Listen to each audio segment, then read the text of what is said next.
The affinity space of the Rome, Georgia punk scene is one in which people with the common interests of music and art can get together and express themselves freely without ridicule, regardless of age, race, gender, or disability. Here, the musicians, regardless of experience, and fans all equally share what they put into and take from the scene. There are all-age venues in Rome, such as Skate Life, where band members can bring their kids to watch the shows. Newcomers are always welcome and encouraged to come to shows and participate with the same people who never miss a show. Everyone is always made to feel welcome. Everyone gets something different out of being a part of the scene. Some people attend shows just to be seen, others go to snag a hot date, some people are super fans of a particular local band, and others love the scene as a whole and want to do their part to ensure that it thrives. When I asked Jordan Sarton of Unseen Stimuli what he got out of the scene, he stated, Every time you go out of town, chances are you're going to play to a lot of hipsters who get real upset hearing music born out of real struggle. It doesn't fit with their upper middle class suburban attitude that whatever culture they're involved in should make them look cool. They don't understand that real culture isn't something that is for sale or something that you can wear on your sleeve and be condescending about. It's the exact opposite back home, where everyone is starving for something real. It doesn't matter who you are. Shut the fuck up and play a song, my beer's getting warm. It's the difference between a music community and a consumer culture. It's something that a lot of punk bands outside of scenes like ours don't understand. It's something that I think the younger generation doesn't understand. I think most of the bands in this town know it's way better to play to 30 or 40 people who might get you arrested for inciting a riot than at a bar with bands who bring fans that only listen to them, drink $10 beers, and pay more attention to their own fascinating conversations than the music. Scenes like that don't change the world. Scenes like ours do. anyone, musically inclined or not, who wants to be a part of the scene can do their part to participate and alter it in whatever way they see fit. In this way, the scene acts as a generator.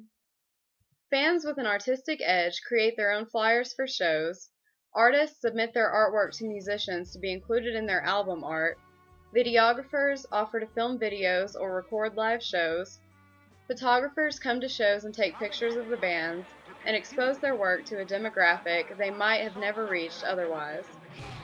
Photographer Bradley McCoy says, For me personally, I just love taking pictures of bands performing, and I've taken tens of thousands of pictures of many, many bands. Many genres of music have become the apple of my camera's eye over the years. Almost all of my contracted services linked to the music scene in general stem from bands looking for posters, album covers, and other promotional items. I would take pictures of the bands free of charge, due to the fact that most of them are struggling to simply make it from one gig to the next. I have had many compliments on my pictures over time and always stated my love for photography in general as the reason why I would try to take such creative pictures. band members put up banners when they play to add their own feel to the set, and a group of musicians called the Pox living on Myrtle Street often host art shows where local artists can submit their work to be viewed during the performance. Many local bands have their own gimmick, which they use to personalize each show that they play. The band Unseen Stimuli has strong political undertones. They have hosted and played in several Liberty Fests and Ron Paul Rock Fests. According to an interview with bass player Daniel Barry, We have had people come up to us after shows and tell us that we have inspired them to stand up to the establishment and voice their concerns with how our government has disenfranchised both the lower and middle class. the interests of Daniel Barry, as voiced through his songs, have changed part of the framework of the scene itself, expanding it into realms of political activism. The patterns of participation can also change regularly, with fans forming bands of their own and new lineups being created. The Pox is comprised of former fans of the Rome, Georgia music scene. Intensive knowledge can be gained from being a part of the scene. As an example, many musicians offer music lessons. Brian Hill, the former bass player for Samus Theory and current member of Bag of Bones, offered guitar and bass lessons at a local shop called All Things Artistic in Rome. Extensive knowledge of the music scene can be found on the Rome, Georgia Music Scene Facebook page. Here you can acquire such information as who is offering music lessons, who is playing and where, which bands are offering tryouts for new bandmates, which people are looking for bands to join, and who is selling their music equipment.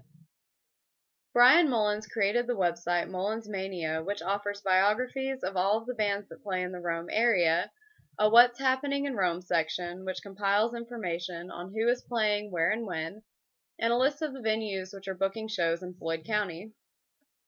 Individual and distributed knowledge are both encouraged in the Rome punk scene. Different people have different knowledge of new venues and openings for shows, and a strong network can be found amongst the different local bands. When one band books a show at a particular venue, they network with the other bands to fill the opening slots. Bass players Brian Hill of Bag of Bones and Daniel Berry of Unseen Stimuli both booked bands at McRobie's Bar in Rome, and members of the Pox work to book bands at their house parties on Myrtle Street. Photographer and fan Bradley McCoy says, Places like the Scout Hut in Somerville and 7 Myrtle Street in Rome have now become permanently embedded in my mind as the site of some of the best and wildest times I have ever known since my interest in the punk scene truly began. Bands gain tacit knowledge through playing with other bands. Bands from other cities, such as Atlanta or Chattanooga, network with bands within a particular place that they want to be a part of, such as Rome, and offer those bands a part of their scene in return. During an interview with the drummer of Unseen Stimuli, Jason Mitchell said, We do a lot of networking through gig trading. Hey, get us a show in Atlanta and we'll get you a show in Rome. We did that with Before the Solstice. They draw a crowd in Atlanta and we draw a crowd in Rome.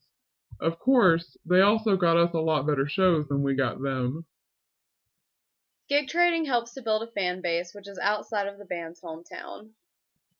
Dispersed knowledge is widely encouraged as part of the Rome, Georgia punk music scene. Knowledge is distributed through flyers which band members and fans make to advertise for shows. Facebook advertising is used to promote shows and also get the band names out to areas outside of Floyd County. Local radio stations like 95.7 The Ridge have a locals hour, and bands promote at local businesses like Stevens Music and All Things Artistic. In an interview with Brian Hill from Samus Theory and Bag of Bones, he was quoted as saying, As a musician, you have to constantly put yourself out there. Booking shows, being in touch with managers, bands, using social networking sites such as Facebook, MySpace, and Twitter. The band The Sloppy Meat Eaters said it best with their album title, Shameless Self-Promotion. Also, in order to succeed, you need the help of everyone, including venues, fans, and street teams. There are many different routes to status within the Rome, Georgia punk scene. The Coat Hangers, the Atlanta-based band with keyboard player Candace Jones from Rome, are signed to Suicide Squeeze Records. The Rome band, the Sloppy Meat Eaters, made it onto Farm Club, where they performed with Eminem, Destiny's Child, MXPX, and Sevendust, and were later signed to Orange Peel Records. There are other ways to gain status and respect within the scene without becoming famous. Jordan Sarton of Unseen Stimuli says of status, I feel like bands in this area gain respect by contrasting themselves with the mainstream culture. Individuality and creativity are suppressed by a majority that seeks to maintain a homogeneous society and limit deviation. When you play punk music, by definition, your goal is to combat that in any and every way possible. So if you're good at fighting that battle, you'll be considered a good band. Technical talent is an afterthought. It's the anti-authoritarian spirit that matters. During interviews, several people within the local music scene pinpointed Brian Mullins from Yuletide Perkins Trio as an individual within the scene who had gained status and respect through his support and promotion of all bands. Along with his website, Mullins Mania, he is also a radio personality at 95.7 The Ridge. Content within the scene is changed based on what is going on in the community. As Bradley McCoy recounts, the venue sponsored a charity benefit for a small boy with cancer. The whole event went like clockwork and raised a considerable amount of money on the child's behalf. It made me realize that punk musicians, as rude, boisterous, and outrageous as they make themselves out to be, are still very human, with a need to not only succeed in the music business, but also to reveal their true essence when it comes to the feelings and needs of others. It also made me very proud to have been a part of it. When Unseen Stimuli bass player Daniel Barry was hospitalized with a rare blood disorder, he says, Clint Busey, the 40 Hells, the Nose Cone Prophets, local union, and the Hill Street Hooligans all came together in a benefit show to help me pay my hospital bills. Jordan Sarton, the guitar player of Unseen Stimuli, says, It's like an extended family. It makes it hard to charge at the shows because you become friends with everyone. The music isn't about making money, it's about promoting an ideology. Much like Bradley, Daniel, and Jordan, I'm proud to be a part of this extended family of talented and passionate people. No matter which band split up or who moves away, the friends made within the community are friends that can be counted on for a lifetime.